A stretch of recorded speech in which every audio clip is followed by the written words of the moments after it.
Nag-unbox tayo ng mga pinamili ko last 3 double digit sale. And simulan ko sa mga gamit ni Regan. Ito yung sabitan ng bag or paper bag sa kanyang stroller. Ayan, naka-ano siya sa pinakahawakan. Yung stroller pala ni Regan, maraming nagtatanong doon kung ano yung stroller na gamit ni Regan nung nag-Hong Kong kami. Yun ay Akiva Capsule. And ang tagal na noon, I think magpa 5 years na siya. And sobrang tibay niya in fairness. Pero nung nabili namin siya nung time na yun, nasa 5,000 lang. Para ngayon, more than 10,000 na siya. I-repurchase namin kasi nung nag-Hong Kong kami, nabasag yung isang ganito. Although yung kanyang stroller, binibigay naman bago kami pumasok ng plane, nabasag pa rin siya. Siguro na ibagsak or hindi ko alam. Pero okay lang naman kasi tigo 100 pesos lang naman to. Ito, ni-repurchase na namin itong kanyang Aveeno Dermexa Daily Emollient Cream. And ito ay recommended ng kanyang allergologist, second tube. And so far, okay naman siya sa pangangati. Hindi pa ako masyadong nag-update tungkol sa eczema ni Regan kasi under treatment pa rin naman si Regan ng kanyang allergologist. Pangatlo or pang-apat na balik na namin. And yun, siguro gagawa na lang ako ng separate na video kung kamusta and kung may progress ba. Next product, puro akin na siya. And simulan natin dito. Lagi ko tong nakikita sa aking feed. Ito yung Beyond na Live-In Dry Shampoo. Papansin nyo, hindi pa ako naligo ng hair. Kagabi pa ako naligo ng hair. Pero minsan, pagising ko agad sa umaga or early in the morning pa lang the next day, yung scalp ko ay sobrang pawis na. Kasi sobrang pawisin ko talaga. Gusto kong mag-try ng dry shampoo. Kaso hindi ako fan ng mga aerosol spray. Kaya nung nakita ko to, sabi ko gusto ko siyang itry. Para siyang cream or liquid. Hindi ko pa sure kung ano yung consistency ng product. Gusto ko tong gawa ng separate video. Pero ang pinili ko palang variant ay antibacterial. And tignan natin kung medyo mas mag-volumize yung aking hair. Kung mawawala yung ganyang itsura, yung flat and pawis na halata mong hindi pa nag-wash ng hair. Next product, Skin 104.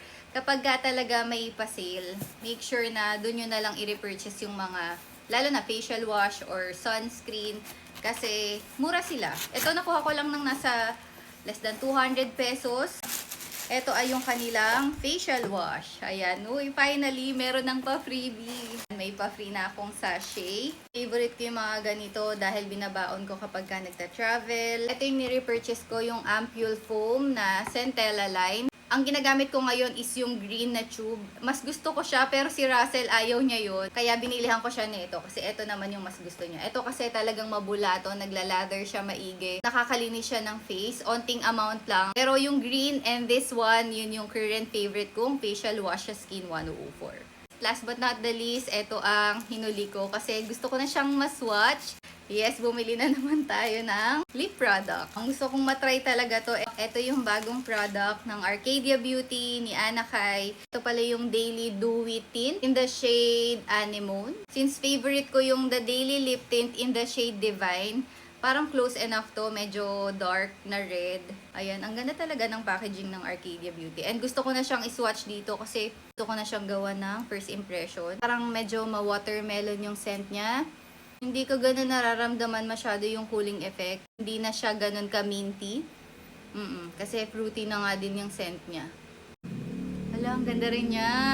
Pansin ko dito sa product na to, very lightweight siya. And pag glossy, di ba minsan thick yung product, eto hindi, lightweight siya. And kahit na pagdikitin ko yung lips ko, yan, hindi siya yung parang malagkit. Hindi siya ganun. Ang ganda nung shine niya sa lips. Ganito yung product na gusto ko. Hindi na ako ganun kahilig sa mga matte products. Mahilig ako sa lip oil, high shine, glossy finish. Plus point sa akin na very lightweight siya. Gusto ko lang din itry kung super bilis niyang mag-transfer.